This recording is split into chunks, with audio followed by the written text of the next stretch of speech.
Pada awal abad 13 Masehi, bangsa Mongol menjadi momok bagi seantero dunia, tak terkecuali bagi negeri-negeri Islam. Keganasan dan kebiadaban bangsa yang sedang naik daun ini begitu mengerikan dan di luar nalar kemanusiaan. Siapapun yang dihadapinya akan dibabat habis tanpa pandang bulu oleh mereka. Pembumi hangusan Baghdad oleh bangsa Mongol di bawah pimpinan cucu dari Genghis Khan bernama Hulagu pada Februari tahun 1258 Masehi menjadi salah satu dari sekian kekejaman yang telah mereka perbuat. Ibu kota kekhalifahan Islam Abbasiyah itu seketika luluh lantak dibuatnya. Ratusan ribu penduduknya termasuk khalifah dibunuh, berbagai fasilitas umum dibuat hancur sampai karya-karya peradaban Islam yang semula tertata rapi di perpustakaan dan madrasah di Baghdad habis dibakar dan ditenggelamkan di sungai Tigris hingga air sungai menjadi hitam akibat lunturnya tinta ilmu pengetahuan. Kehancuran Baghdad inilah yang kemudian menjadi fase puncak kemunduran umat Islam pada periode awal abad pertengahan. Satu persatu negeri-negeri Islam di sekujur benua Asia ditaklukkan oleh bangsa Mongol di bawah pimpinan Hulagu Khan. Mereka bahkan menyebar mitos bahwa Mongol adalah bangsa digdaya yang tidak mungkin dapat dikalahkan.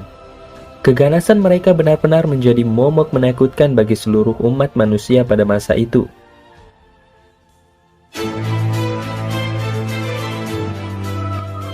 Namun mitos itu tidak berlaku bagi seorang Al-Muzaffar Saifuddin Qutuz. Tak banyak catatan sejarah yang membahas detail masa kecil pria bernama asli Mahmud bin Mamdud ini. Yang jelas, ia merupakan keturunan bangsawan dari dinasti Khawarizm yang berkuasa di Asia Tengah. Sayangnya Qutuz kecil sendiri tak banyak menikmati masa kecilnya di istana, karena serangan Mongol yang berhasil menaklukkan dinasti Khawarizm tepat di tahun kelahirannya. Sebagian anggota keluarganya wafat dalam peristiwa itu. Sementara sebagiannya lagi ditawan oleh Mongol termasuk Qutuz salah satunya. Nama Qutuz sendiri merupakan julukan yang diberikan Mongol untuknya, yang berarti singa yang garang. Karena memang sedari kecil, Qutuz dikenal memiliki jiwa karakter yang kuat dan pemberani. Memasuki usia anak-anak atau remaja, Qutuz diperjualbelikan layaknya barang oleh Mongol di pasar Damaskus. Perjalanan hidup yang amat berat inilah yang kemudian menempa pribadinya menjadi sosok yang sangat tangguh. Hingga takdir akhirnya membawa ia sampai ke tangan Sultan Mamluk bernama Izzuddin Aibak di Mesir. Di tempat inilah Qutuz dibebaskan dari perbudakan, dan dari sini pula Qutuz mendapat bekal pendidikan agama dan militer yang kelak mengawali kebesarannya. Sementara di sisi lain, keberhasilan atas penaklukan Baghdad nyatanya belum dapat menghilangkan nafsu yang haus akan kekuasaan dari seorang pemimpin Mongol, Hulagu Khan. Suriah, Palestina, hingga Mesir kini menjadi fokus serangan dari bala pasukannya. Umat muslim pun tak bisa berbuat banyak untuk mempertahankan negeri-negeri mereka. Kebanyakan dari mereka lebih memilih menyerah sebelum bertarung daripada menjadi korban kebiadaban pasukan Mongol. Qutuz yang menjadi saksi atas kekejaman Mongol merasa sakit hati atas tindakan mereka. Apalagi wilayahnya Mesir juga menjadi tujuan dari Hulagu Khan setelah Damaskus jatuh ke tangan Mongol pada tahun 1258 Masehi. Tak ada pilihan lain bagi seorang Qutuz kecuali dengan perlawanan. Baginya, umat Islam harus bangkit untuk melawan kebrutalan dari pasukan Tartar ini. Namun, Qutuz juga sadar bahwa kondisi internal Kesultanan Mamluk jauh dari kata siap untuk berperang. Oleh karenanya, pada tahun 1259 Masehi, setelah mendapat dukungan dari para ulama Mesir, Qutuz mengambil langkah berani dengan mengambil alih tahta Sultan Nuruddin Ali yang masih kecil. Kepercayaan tersebut didapatnya berkat kematangan pribadi dan kesalihan seorang Qutuz. Sebagai seorang pemimpin, Qutuz memulai langkahnya dengan mendekatkan diri kepada ulama untuk ia mintai saran dan nasihat.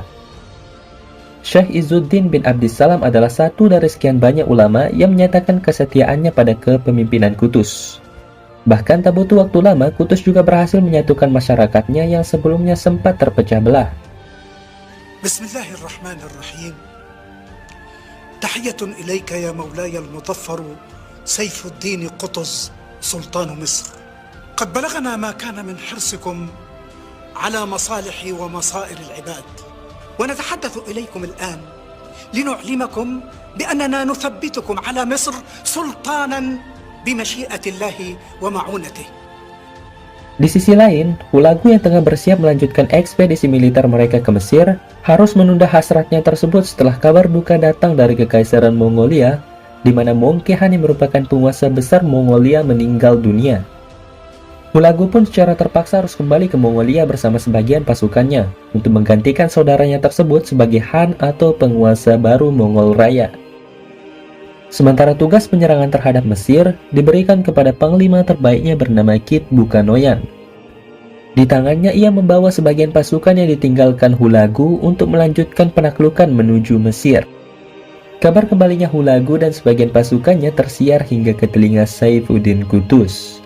Tak lama setelahnya, seorang utusan dari Hulagu Han datang membawa surat yang berisi ancaman terhadap Mamluk agar mereka menyerah pada Hulagu. Bukannya memilih menyerah layaknya pemimpin-pemimpin muslim lainnya, Qutuz tanpa gentar sedikit pun malah merespon isi surat itu dengan cara memenggal kepala utusan Mongol tersebut. Kemudian memajangnya di Bab Zuwaylah, salah satu gerbang utama Kairo. Tindakan ini jelas merupakan sebuah deklarasi perang dari Mamluk terhadap kekuatan raksasa dari timur tersebut. Qutuz yang semula berinisiatif untuk bertahan, kini berani merubah strateginya untuk keluar menyerang pasukan Mongol. Namun niatnya yang ingin melangsungkan jihad fisabilillah ini mesti tertunda karena kas negara tak cukup untuk mendanai peperangan. Lantas apa yang dilakukan Qutuz untuk mengatasi masalah ini? Setelah lama berkonsultasi dengan para ulama, Qutuz akhirnya memilih untuk memangkas gaji seluruh pegawai pemerintahannya daripada harus mengambil pajak dari rakyatnya untuk mendanai peperangan. Memasuki tahun 1260 Masehi tanpa rasa takut sedikit pun, Saifuddin Qutuz akhirnya menerima tantangan perang dari Hulagu Han. Berangkatlah sekitar 20.000 pasukan muslimin di bawah komando Saifuddin Qutuz dan Zahir Baibar sebagai panglima tertingginya pada 26 Juli 1260 Masehi. Bismillahirrahmanirrahim. Ayuhan nas, laqad arsala ilayna hulakum mutaliban iyana bitaslim albilad aw alharab minha wa arada an yazra'a khawfan fi qulubina bima ma'ah wa idha kana ma'ahu aljund walrimah wassuyuf walmashaniq fa inna ma'na ma huwa fawqa kulli hadha Allahu azza wa jalla wa ma hadha illa imtihanan min Allah subhanahu wa ta'ala fa imma an-nasr wa imma ash-shahada Allahu Akbar. Sebagai ahli strategi yang mumpuni, Qutuz sudah bisa membaca dan membayangkan pergerakan pasukan Mongol nantinya. Dia berusaha mencari medan tempur yang paling menguntungkan bagi pasukannya untuk dapat mengalahkan pasukan Mongol. Dan pilihan itu jatuh pada sebuah daratan yang bercelah menyempit, diapit oleh bukit dan tebing bernama Ain Jalut, dekat dengan Danau Tiberias di Palestina. Di tempat itulah pasukan muslimin mendirikan tenda dan merancang strategi mereka sembari menunggu kedatangan pasukan Mongol. Qutuz membagi pasukannya menjadi beberapa bagian. Sebagian besar pasukan yang akan dipimpin olehnya disembunyikan di balik semak-semak belukar di sekitaran perbukitan yang menjulang tinggi. Sementara sebagiannya lagi dipimpin oleh Panglima Baibars berada di front terdepan guna memancing pasukan utama Mongol ke area jebakan yang telah mereka persiapkan, tepatnya di mata air Ain Jalut. Akhirnya pada 25 Ramadan 685 Hijriah atau bertepatan dengan 3 September 1260 Masehi, pasukan Mongol yang dipimpin oleh Kit Buka dipertemukan dengan front pasukan Mamluk yang dipimpin oleh Baibars. Kit Buka yang terlalu meremehkan pasukan muslimin secara gegabah menganggap bahwa pasukan Baibar merupakan keseluruhan dari pasukan muslimin yang akan dihadapinya, sehingga ia memerintahkan agar semua pasukannya serentak menyerang pasukan muslimin agar dapat mempercepat hasil akhir dari pertempuran. Front pasukan muslimin yang bersikap defensif dengan taktik khas Mongol sendiri, yakni hit and run, justru berhasil memancing pasukan Mongol menuju area sempit tempat di mana Qutuz dan pasukan utama tengah menanti kedatangan mereka. Pasukan utama muslimin yang semula bersembunyi di balik semak-semak perbukitan akhirnya keluar mengepung pasukan Mongol dari semua lini. Sontak pasukan Mongol pun seketika kaget dibuatnya. Namun Mongol tetaplah Mongol. Mereka memiliki pengalaman panjang dalam menjinakkan ratusan taktik dari para jenderal ternama dari imperium-imperium besar dunia. Meski dalam keadaan yang terdesak, mereka tidak serta-merta memilih mundur atau menyerah. Mereka justru berhasil membuat pasukan muslimin kewalahan setelah bertempur habis-habisan dalam waktu yang cukup lama. Qutuz yang tak tinggal diam melihat dominasi pasukan Mongol mengambil alih komando front pasukan dari tangan Baibars. Qutuz kemudian berteriak, "Wa Islama, demi Islam sebanyak 3 kali.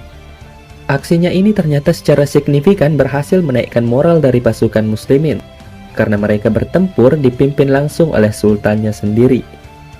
Pasukan Mongol yang mulai kewalahan dan didera rasa haus mulai kehilangan konsentrasi mereka sehingga situasi pun berbalik, di mana pasukan muslimin mulai mendominasi. Pada akhirnya, Panglima Mongol Kit Buka berhasil diringkus oleh pasukan muslimin, kemudian dieksekusi oleh Baibars atas perintah dari Sultan Saifuddin Qutuz. Kematian Kit Buka ini membuat sisa pasukan Mongol terpecah belah sampai lari tunggang langgang, kabur meninggalkan medan pertempuran. Kemenangan atas pasukan Mongol di Ain Jalut ini kemudian diikuti oleh jatuhnya kota-kota besar di Suriah ke tangan kaum muslimin Mamluk beberapa waktu setelahnya. Hingga pada suatu hari, Baibars mengajukan permohonan agar kota Damaskus yang berhasil mereka rebut kembali diserahkan kepadanya sebagai kompensasi atas jasanya di Ain Jalut. Tapi permohonan ini ditolak karena dianggap Qutuz terlalu berlebihan. Mendapat penolakan ini, Baibars tidak bisa menerimanya. Ia lalu membuat konspirasi bersama pasukannya untuk membunuh Saifuddin Qutuz di kemudian hari. Dan beberapa hari setelahnya, dalam perjalanan pulang dari Suriah menuju Mesir, Saifuddin Qutuz syahid dibunuh oleh panglima tempurnya sendiri, Zahir Baibars. Sungguh ironis memang, tapi ini adalah kenyataannya. Hanya karena kekuasaan atau jabatan, sesama saudara sendiri harus saling membunuh. Jasad Qutuz kemudian dikebumikan di kota Al-Qusair di Suriah. Baru beberapa waktu setelah itu, makamnya kemudian dipindahkan ke Kairo di Mesir. Takdir Allah seolah-olah menetapkan bahwa Saifuddin Qutuz hidup hanya untuk mementaskan sebuah lakon krusial di arus waktu yang memutarbalikkan narasi sejarah dunia, di mana ia berhasil menyelamatkan peradaban Islam sekaligus Eropa yang nyaris tenggelam di sapu invasi bangsa Mongol.